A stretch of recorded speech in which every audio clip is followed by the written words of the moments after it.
Are you lost in the chaotic whirlwind of day-to-day busyness? Do you yearn for a deeper sense of meaning and purpose in your life? Welcome to Be You, Your Story, Your Purpose, the podcast dedicated to empowering women on their journey of self-discovery and finding their true purpose through their own story. I'm your host, Brenda Simmons. Welcome, my friends. I'm so glad that you can join me today. Hopefully my audio was a little bit better. I figured out that I was too far away from my microphone, so I didn't really want to have my microphone right in front of me, but such as it is. So I wanted to start today by sharing with you a personal story. And this takes place when we lived in Missouri about 12, 13 years ago. My kids were in elementary school, and at their elementary school, they celebrated Earth Day. And it was done over the span of a week. And I decided that I would volunteer to be on the Earth Week committee. And we were preparing for what we were going to do this one year. And I said, hey, I can do an assembly with Leave No Trace principles. I worked with the Forest Service when I was just and during college. And so I had done this before, and I thought, this would be easy peasy. Well, I decided to do it in the form of a play, and I roped my mother-in-law into doing it with me. So it was a 2-person play. And looking back, I kind of am like, I can't believe she even agreed to do this. So she was just as crazy as I was. But I tried to write this play out on Leave No Trace principles. So if you're not familiar with that, it's all about how to go out into the wilderness and leave it looking just as good as it was when you got there, or even better. So that there really isn't any trace of you being there. So things like picking up garbage, putting out your fires, stuff like that.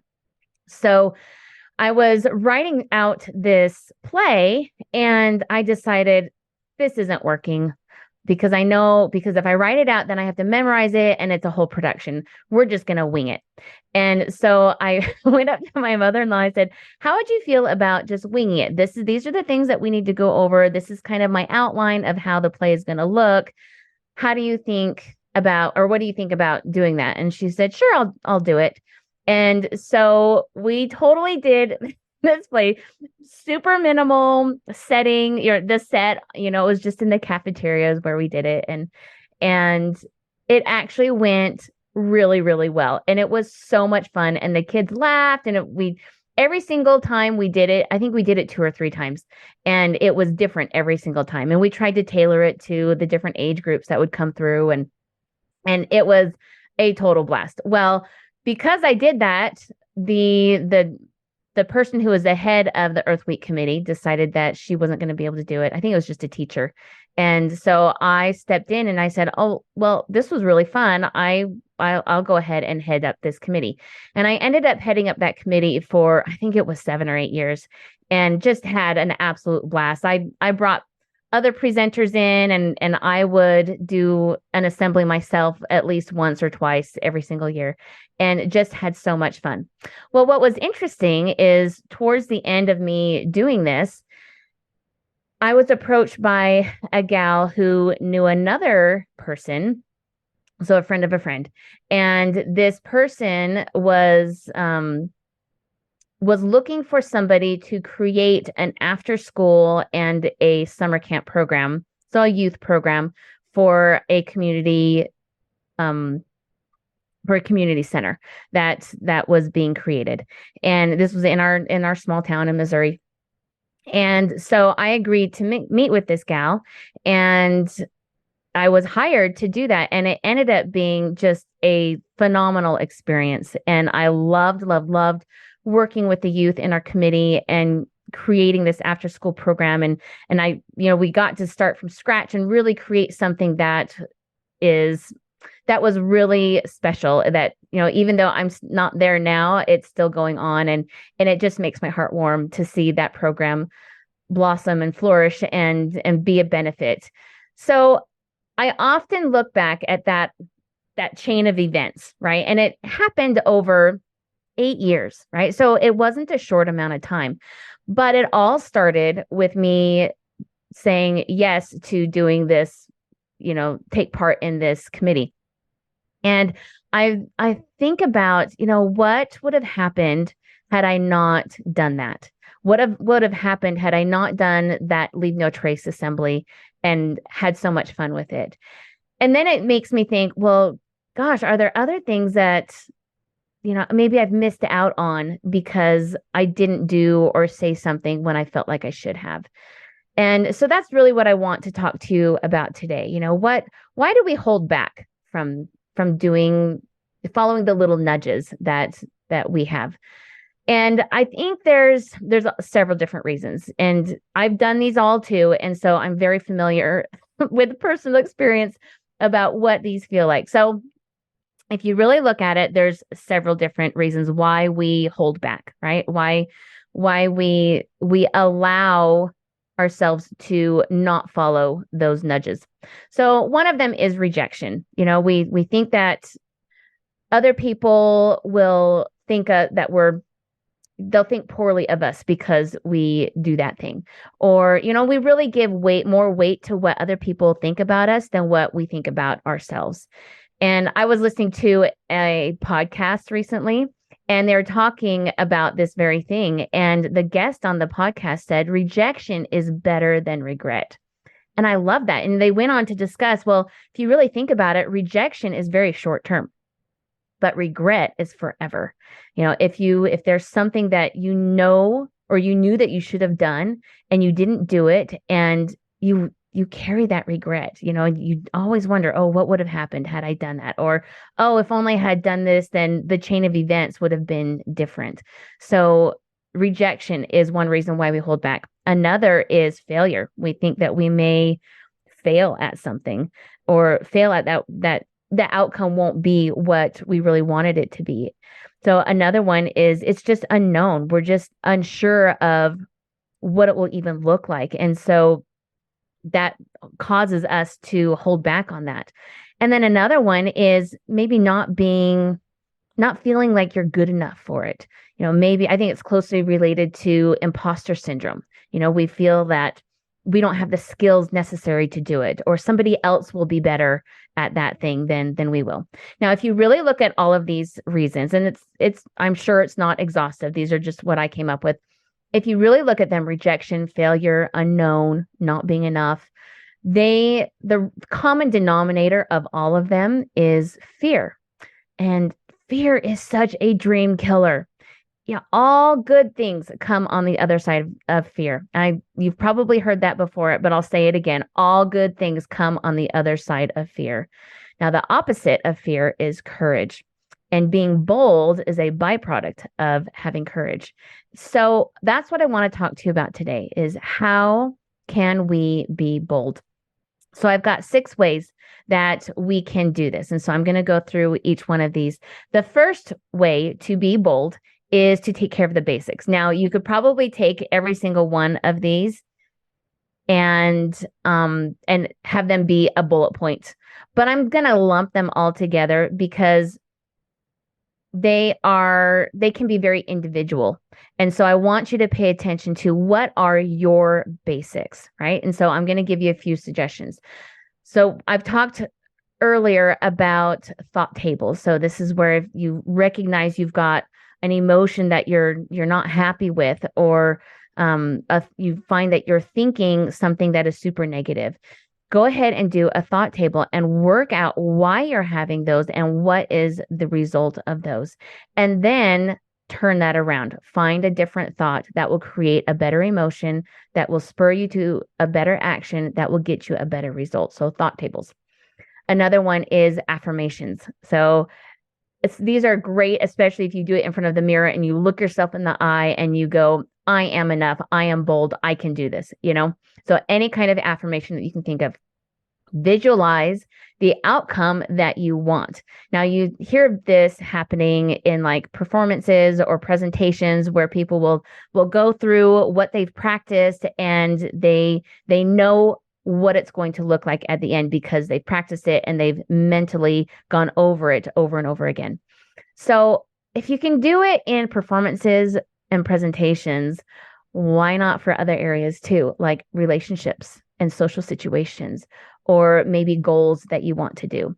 Now, obviously, you can't control what other people say or do, but you can control your attitude and how you act towards other people. And so go ahead and visualize what you want that outcome to be. So if you do all of these things and really get your mind in the right headspace and your thoughts are positive, you're feeling good about things, this helps to remove that fear of rejection, because the only person who is really matters when you're trying to follow those nudges is you. And other people don't matter. And if you think about it too, the integrity that we have towards ourselves is a greater indication of inner peace and courage than validation that we receive from other people. External validation, man, it feels good. It feels so good. But the inner validation is far more powerful and far more long lasting. So take care of the basics. If you have other things that you like to do to help you get into the right headspace, do those things. So take care of the basics. Number 2 on how to be bold is think about the worst possible outcome and decide how you want to handle it. So very similar to visualizing the positive, but now we're going to take it and go, okay, well, what if that doesn't happen? What is the worst thing that could happen? And then try to figure out what you're going to say, what you're going to do, how you're going to think, what you're going to feel in that situation, and then come up with a plan on how to remedy it. And so you're not dwelling on it. You just have a plan in place so that if things don't go the very best way, you know that there's a way out of it. And so this removes that fear of failure, because if things don't go the way you want it to, you know what the worst is going to be and then how to take care of it. And so that's really not failure then, is it? Because you're succeeding in carrying out a plan. Okay, number 3 is to prepare or do your homework. So sometimes we have a nudge and we may not know what to do or what are even the very first steps to accomplish what we're feeling like we need to do. And so the best thing to do there is to do your homework, to find information. Sometimes that's just a simple Google search. Other times it's meeting with a mentor or somebody else who has knowledge and experience in that thing that you need to do. And so this will help you to remove that fear of the unknown. Now, when my oldest daughter was, I think she was 2nd or 3rd grade, and her class was going to go to Science City, which was a hands-on experiment type museum where kids could go and just everything was hands-on. It was learning and it was totally immersive. Well, my daughter had a lot of anxiety and she was so scared, so scared to go on this field trip. And we knew that once she knew what it was, she would be totally fine. And so we sat down with her, pulled up and I said we, but it really was my husband that did this. So kudos to him. But so and I'll never forget, he put her on his lap and they pulled up the website for Science City and they had pictures and he talked with her about, all the different things that she could do and what it would be like, taking the bus with all of her friends and that her teachers would be there and some of the parents were going to be there and we weren't able to come. So that was an important part of understanding. So that she knew what was going to happen at every single step. And then once she got there, what that was going to be like. And she ended up going and she had an amazing time and she was never scared of it again. And so all she needed was the information. She needed to know exactly what was going to happen so that she didn't have that fear of the unknown. Because what happens when we don't have that fear of the unknown, our brain starts creating scenarios of catastrophe, right? And it immediately goes to the very worst thing that could happen. And so if you have that information about it, then you really take care of that fear of the unknown. So do your research so that you have that knowledge. So number 4 is to create an alter ego to help overcome your challenges. Now, if you obviously everybody's heard of Beyonce, so she totally does this. So she has an alter ego because she's actually a very shy person if you look at her biography. So she knew that she needed to have more confidence and courage when she was on stage and when she was dealing with anything in her career. And so she created an alter ego and she named her. And the name is Sasha Fierce. And I love that name. I just think that's so amazing how she took a characteristic and made it a name. So Sasha Fierce is Beyonce's alter ego. And whenever she is working, she is Sasha Fierce. Now, what's interesting about this, when you have an alter ego, you create what that alter ego does and says and how that person approaches life in different situations.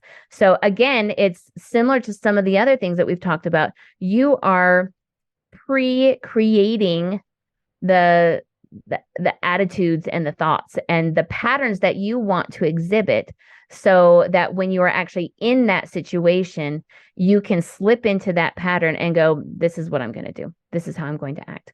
And so this is going to remove the fear of not being enough because you've already decided, oh, when I act like this, I am enough. And I just need to be that person. So create an alter ego. That's number 4. Number 5 is to practice being bold every day. So what do I mean by this? And how can you do that if maybe you're not in a situation where you need to be bold, right? Well, this is just doing something every single day to get you out of your comfort zone. So maybe it's posting a video of yourself when you never ever do that. Or maybe you volunteer for a task. Maybe it's saying no to something when you normally say yes. Or the opposite. Maybe it's saying yes to something when you always say no to it. So something that will get you out of that comfort zone, out of your normal routines. And when I say routines, I don't just mean like the physical routines of our day-to-day life, but it's the mental routines and the physical routines that we go through every day. So really what this does is it teaches yourself that it's okay to be uncomfortable. And it gives you evidence that you can be bold. And so this removes the habit of fear because so many times we get into those routines and because it feels uncomfortable, that feels scary, right? Our brain says, we're not going to do that. That is not the normal thing. Well, if you force yourself to do little things outside of that comfort zone so that you experience that fear in little doses every single day, it helps your brain to know, oh, I can totally do bigger things. So that's number 5. Number 6 comes from Mel Robbins. I don't know if you guys know who she is. If you don't, look her up. She's pretty amazing. But she has this this method. It's the 5-4-3-2-1 method. And what it is if there's something that you need to do, especially if it's something that really doesn't take a long time and it's just trying to if like it doesn't take a long time and so sometimes we'll put those things off, right? Or we get it into our head, oh, I don't want to do this or whatever. So she applies this to things that, just getting things done. But I think it also applies to things that make us a little bit nervous. So especially if it's just a small thing that doesn't take very long, you're going to just count down 5, 4, 3, 2, 1, and do it. You don't give yourself enough time to get into your head. You just take care of it. So you are acting instead of thinking. Now, I go through this with my kids all the time. They're all young adults, and sometimes they'll call me and go, I am scared to make a phone call. Right? I'm supposed to call this business and I don't know what to say. What do I do? And so I'll walk through with them. Okay, this is what you need to say. And then I'll say, okay, do it right now and then call me back. Right? So it doesn't, so that they don't have time to think about it. And that it's that same principle. So if you don't have somebody else to help you, just go, okay, 5, 4, 3, 2, 1, do it. I'm just going to get it done. And then it's over. And so you don't have to think about it. And that action of doing rather than thinking, again, builds confidence in us. And it helps us to have that evidence that we can do things that are uncomfortable and that we can be bold. So those are my 6 things. When you get a nudge to do something that makes you feel uncomfortable, lean into it. Don't think about it. Or if you do think about it, try to create those situations in your brain where you have a plan and you know what's going to work for you. So you never know what may come of those little nudges. It may not be anything big or life altering. It may just be simply a feeling of accomplishment, but that is positive. That's a really good thing. And over time, you will find that your confidence will build because you have a series of experiences that are evidence-based that you can share with your brain that you can be bold and you can do hard things. And just knowing that you've given your best effort, even if that effort is just something super minuscule and minor, actually over time ends up to be super, super huge. So be bold, my friends. Go out and conquer the world. You can do it. Take care.